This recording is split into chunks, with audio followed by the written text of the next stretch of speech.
Bonjour à tous. Nous allons aujourd'hui continuer à évoquer des questions d'actualité et on va parler de la vision de Jean-Claude Juncker pour l'avenir de l'Union européenne.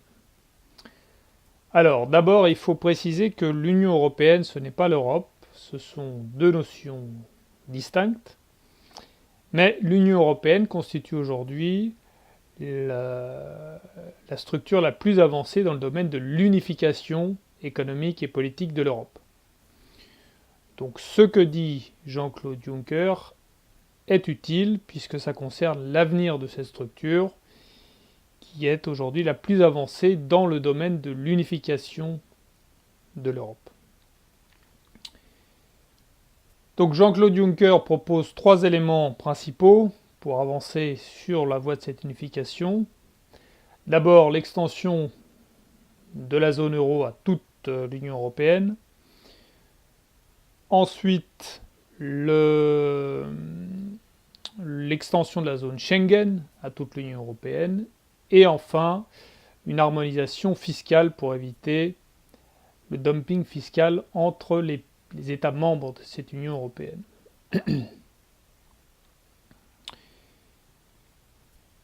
Ces 3 objectifs sont nécessaires. Le premier, le fait de vouloir étendre la zone euro, évidemment, c'est logique. Et il va de soi qu'on ne peut étendre cette zone euro que dans la mesure où les pays qui veulent rentrer dans cette zone répondent aux critères minimums pour y participer. Donc ça va de soi. L'extension de la zone Schengen, c'est aussi logique, puisque quand on fait une union du type de celle de l'Union européenne, avec des éléments comme la libre circulation des personnes, c'est fait pour que ce soit étendu à l'ensemble de la zone. Et enfin, l'harmonisation fiscale pour éviter le dumping fiscal entre les États membres de la zone euro, de la zone de l'Union européenne, c'est évidemment également utile. Donc ce que dit Jean-Claude Juncker, c'est utile. En revanche, c'est loin d'être suffisant. Parce que ces objectifs-là, ne peuvent pas être atteints, voire, et ne peuvent pas surtout être pérennisés, s'il n'y a pas parallèlement à donc l'extension de la zone euro, de la zone Schengen, et à la volonté d'établir une harmonisation fiscale, la création d'un État européen. Donc, pourquoi ? Parce que s'il n'y a pas d'État européen, vous ne pouvez pas corriger les déséquilibres qui sont à l'intérieur de la zone euro.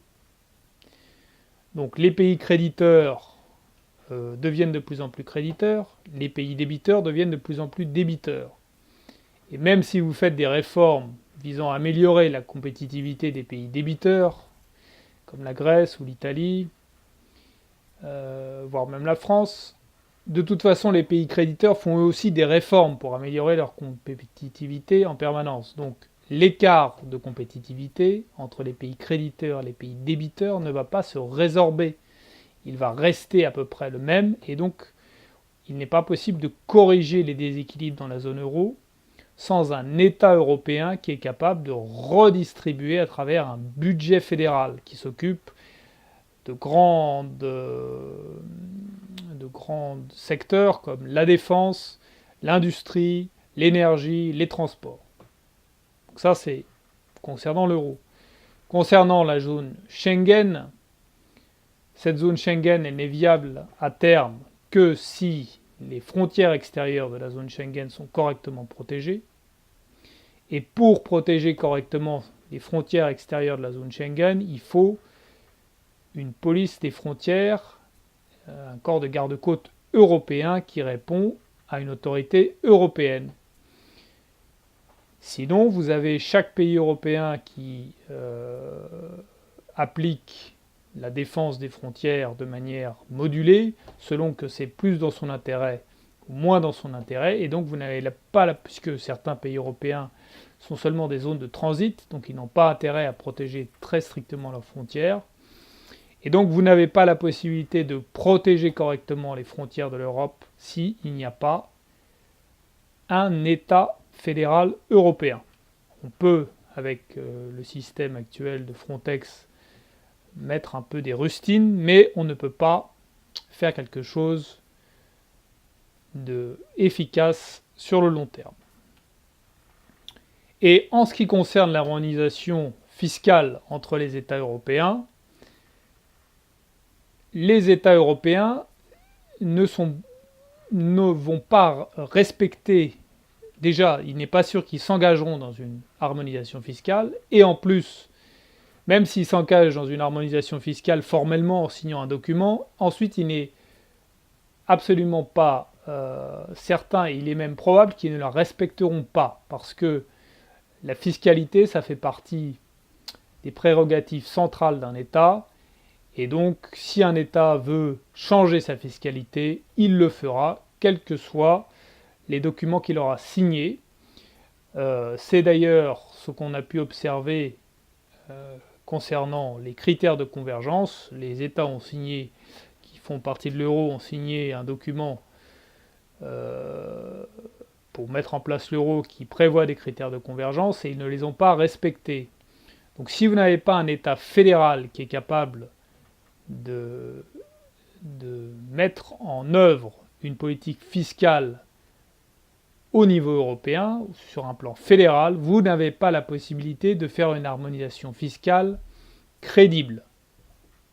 Ce sera simplement un document et il ne sera pas respecté si jamais ce document était jamais un jour signé. Donc, la vision de Jean-Claude Juncker, c'est utile, mais ce n'est pas suffisant. Donc Jean-Claude Juncker aurait dû, parallèlement à cette vision, préciser que pour la mettre en œuvre et pour qu'elle devienne une réalité pérenne, il faut en même temps travailler à la création d'un État fédéral européen. Et cet État fédéral européen, on ne peut le créer que progressivement à partir du cœur de la zone, du cœur de l'Europe, à partir de la France et de l'Allemagne. Et Jean-Claude Juncker aurait aussi dû préciser que la création de cet État fédéral est nécessaire pour permettre de pérenniser l'existence même de l'Union européenne. Parce que une confédération, sur le modèle de l'Union européenne, ça ne prend son sens et ça n'a de sens que si à terme, ça débouche sur une fédération, que si cet objectif de création d'un État fédéral européen est clairement affiché et poursuivi. Sinon, une confédération, ça perd son sens. Et quand ça perd son sens, les populations, quand elles n'ont pas de perspective de création d'un État fédéral européen qui va défendre leurs intérêts correctement, qui va les représenter, eh bien les populations européennes se retournent vers leur État local. C'est ce qui a commencé déjà de se produire, donc avec le Brexit, avec les votes, les scores des eurosceptiques en France, en Hollande notamment, en Italie, avec leur victoire, la victoire des souverainistes locaux en Hongrie et en Pologne, et avec le début, la montée progressive du parti AfD en Allemagne. Donc Jean-Claude Juncker aurait dû aussi préciser que pour pérenniser l'Union européenne, il faut travailler parallèlement à la mise en place d'un État fédéral européen pour compléter l'Union européenne et lui donner un sens. Voilà ce qu'il fallait dire sur la vision de Jean-Claude Juncker et sur l'avenir qu'il envisage pour l'Union européenne, qui doit être couplé avec la création, la perspective de la création d'un État fédéral européen. Merci de votre attention.